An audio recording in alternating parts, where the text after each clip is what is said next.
I have to get another opinion on this. Watching a bunch of the Tales from the Crypt show from the late 80s and early 90s.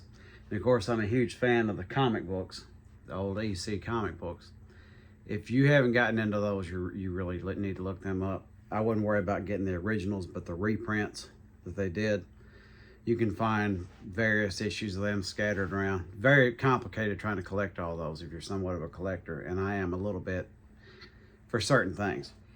But if anybody knows about their history, they pretty much got done in by censorship because of what it was at the time. And censorship has not been linear, not either direction.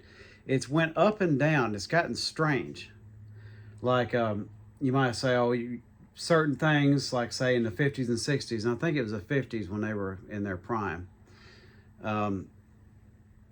Censorship was a real issue. I mean, you know what it is. You know anything about Tales from the Crypt, there's a lot of violence, stuff like that. Crime, suspense stories. Well, the crime is violence a lot of times. So it was very difficult, and they seemed to target them. I mean, they seemed to really, they got hit hard. It's an interesting story if you were to look it up. Then as time went on, they ended up fading away pretty much. Mad Magazine was one of their products, probably lasted the longest. I don't know what all it dissolved into, but it's very tragic. But of course, you had a couple of movies in the early 70s, Tales from the Crypt and The Vault of Horror, or Tales from the Crypt Part 2. And they were fantastic. If you haven't seen those, you need to look those up. Great movies. And then you had this series. And it was a pretty good series, but I'd forgotten, I'm no prude, okay? But I've always had issues with what they put in TV and movies and things like that. I'm not a slam dunk either direction. Like, I think there's too much censoring and then not enough here and there. Censorship. Here's what I mean by that. Not really censorship. I think there's actually too much censorship and there's too much that gets put into it. I feel like they know they messed up with the HBO one because they made it sleazier. I know there's no way there's not some people who read the comic books that when they came out with this series were upset because they read those books when they were kids. And even though censorship took them out, now this leaves them in an odd position because they're probably mad that censorship collapsed the original company, and then it comes back and it's all nudie and this and that, and the kids can't watch it. It just shows you how things can kind of go off the deep end both directions.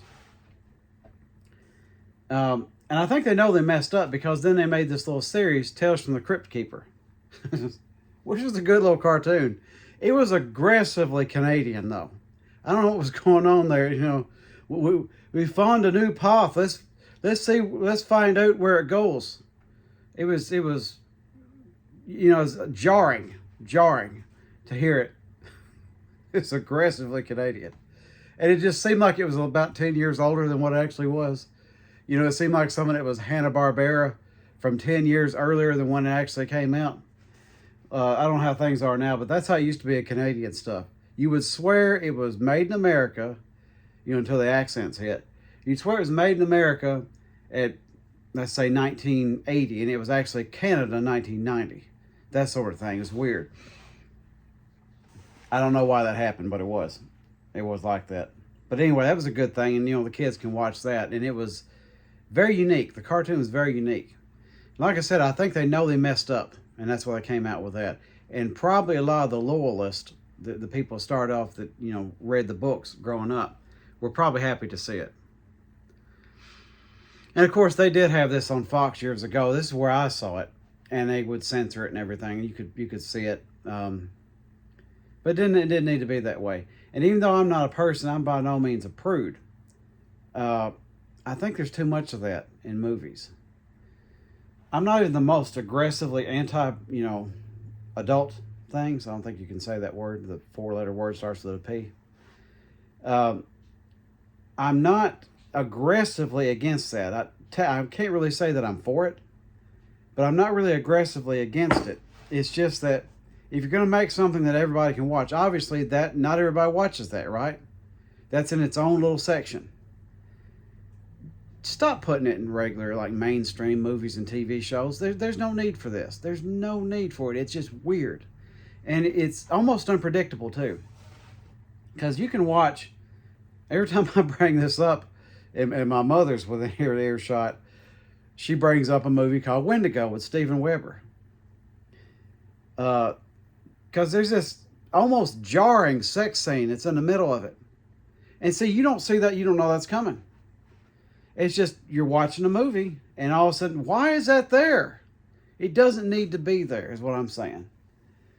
And again, I'm not a prude. It's just, you can enjoy that sort of thing where it needs to be enjoyed, without saying going to the mall and there's a couple people in the fountain doing it. You know what I mean? It's just, I think that should be kept out. I really wish people would do that. I wish they'd get back to it. I'm not much for the gore stuff either. I think that's going too far. But I figured I would kind of do somewhat of a short video and see how everybody else thought about it. Because it goes too far the other direction. Like, for example, got to mention this. You take Three's Company. I don't know how many people watching this know what that is. That would not air these days. Not a chance.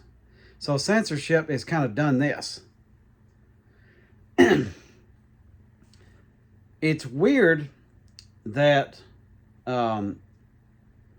certain things are censored and certain things are not. Like a woman can be on a show. It's like she's got to wear a bra. There can't be anything, the imprint of anything showing through the shirt.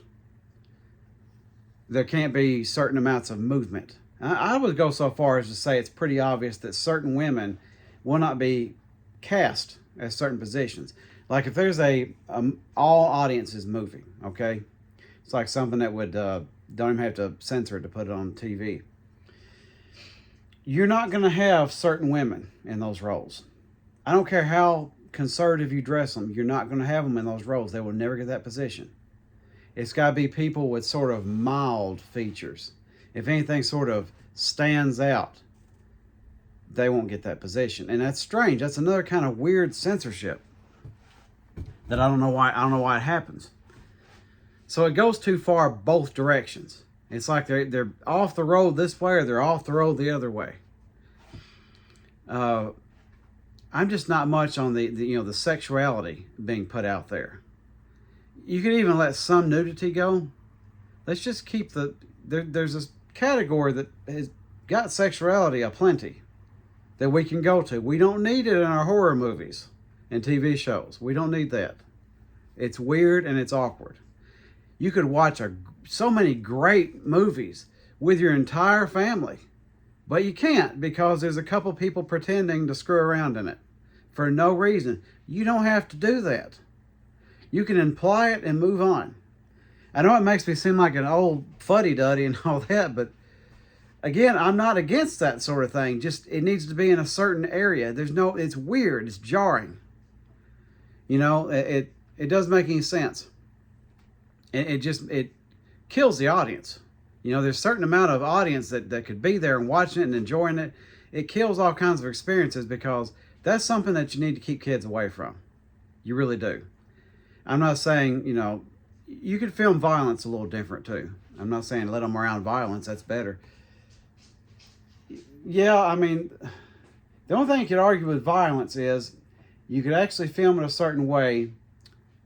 Because there's people who do that in almost a perverted sort of way. I don't like how that's done in a lot of movies. It should be traumatic. If you're going to have a violent scene in a movie, it should be not necessarily gory, but it should be traumatic. They make it too easy, like a gun goes off and somebody goes down. It would be jarring if you're in the room with a large caliber gun and it goes off even one time. That's going to be jarring for everybody. And people's ears are going to be ringing. Somebody gets shot, that's going to be tragic. I don't care if they deserved it or not. it's going to be kind of traumatic. So I think they could do better on that too. So I figured I would see what everybody's opinion is on that, whoever might actually see this. Because that's something I've been wondering for a long time. Like, why can't we sort of tighten up a little bit on these things? We can keep the sexuality in the other room, you know? I'm not against it. Let's keep it over in there, away from where children might see it. Let's keep it out of the living room so we can have all kinds of people in the living room, you know what I mean? You can have your parents, your grandparents, your kids. I mean, it's just awkward and strange, and I don't know why it's in there. I don't know how that ever sort of caught on. Just like I don't know how the extreme censorship caught on to where people can't even wear certain things. You can even look at bikini fashions throughout the years. It's gotten way more conservative than what it was. I guarantee you there's right now people whose grandparents and possibly great-grandparents wore smaller bikinis on the beach than they are now. Now, that's not exclusively, it's a bigger variety these days. I'm talking about like you could get off the rack at, say, Walmart. Something like that. And it's strange how they're hitting us both directions. They're either throwing sexuality like right in your face, or they're making it where somebody has to practically have no figure and everything needs to be all strapped down and tight. It's a strange thing. I wonder if anybody else has noticed that.